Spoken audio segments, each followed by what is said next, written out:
Bom dia aos irmãos, aqui é a segunda parte da meditação de Romanos capítulo 9, versículos 25 ao 29, ainda retomando a questão de que Deus, ao invés de eliminar todo o povo por causa da infidelidade, do pecado, Deus usa de misericórdia.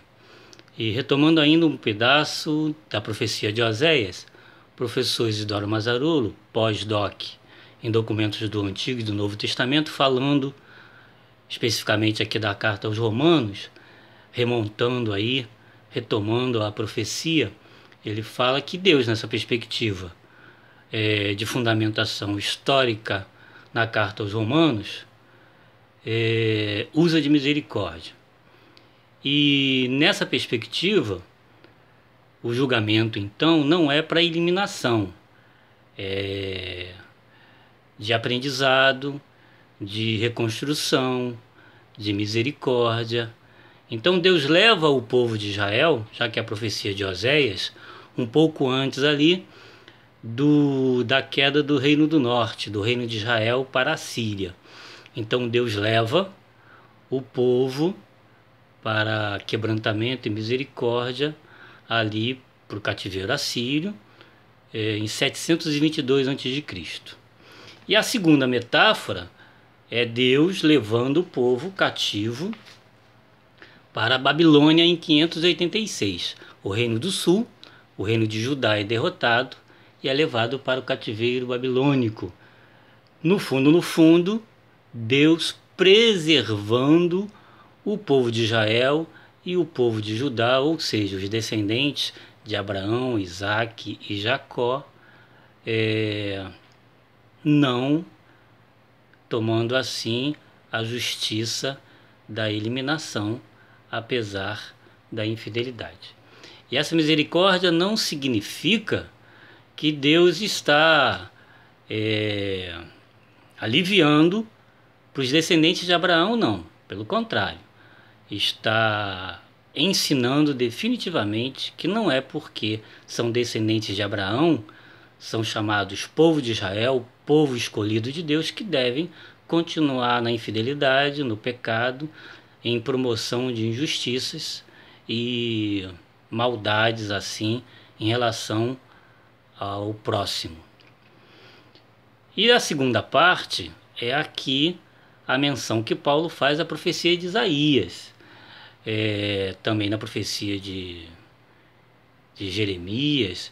Em outros momentos, Deus mostra a sua fidelidade, ainda preservando nem que seja um vermezinho, um verme de Israel, um remanescente em fidelidade. Assim Deus preservou a Noé e sua família, assim preservou a Ló, naquele acontecimento da destruição de Sodoma e Gomorra, a pedido de Abraão, e assim vem preservando o povo de Israel, como nós falamos aí, mesmo levando o povo para o deserto, nos cativeiros assírios, em 722, Reino do Norte, e no cativeiro babilônico.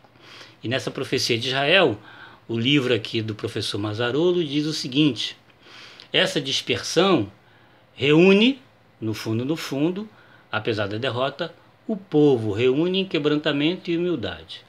Tudo pela misericórdia de Deus. No entanto, é o próprio Deus que conserva, é o próprio Deus que ainda preserva o povo para que esse povo continue testemunhando.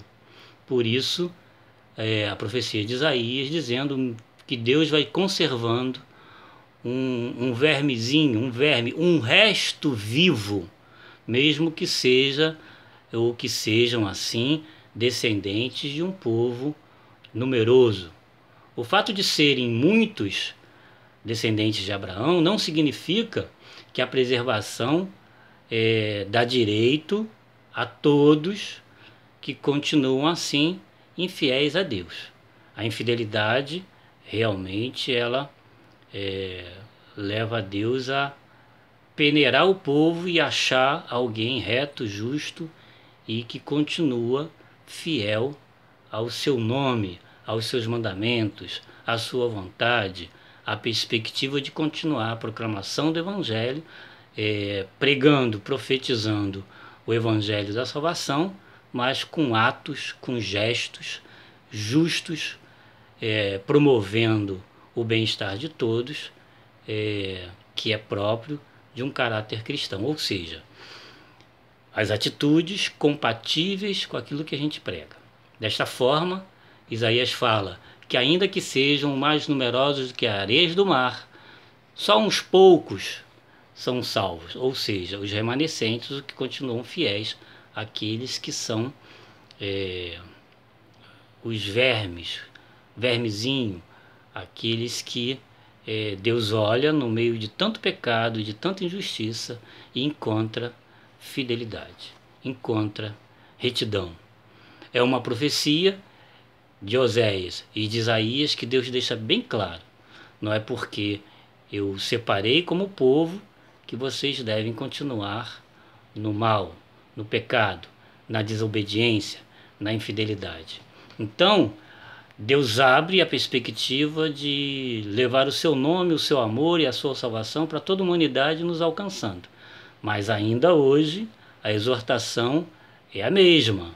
Não é porque a pessoa é pastor, não é porque ela prega, não é porque ela dirige uma igreja, uma grande denominação, que ela pode sair por aí ofendendo, amedrontando, explorando, intimidando, promovendo assim injustiças, promovendo o mal, promovendo prejuízos para o próximo de maneira efetiva, de maneira covarde. Nós, como pregadores do Evangelho, e por assim dizer, líderes, pastores, devemos, nessa nossa fé, que nos levou e pode levar outros ao arrependimento, a confessarmos Jesus Cristo como Salvador, crendo na regeneração do Espírito Santo, fruto dos méritos da graça de Jesus Cristo. Precisamos, nessa confissão de fé, nessa proclamação do Evangelho, nesse Evangelho querigmático, maravilhoso de Jesus, falarmos, mas vivermos, agirmos e promovermos atos compatíveis com aquilo que pregamos no amor de Deus, pela graça de Cristo, na operação do Espírito Santo. Que Deus nos abençoe. Amém.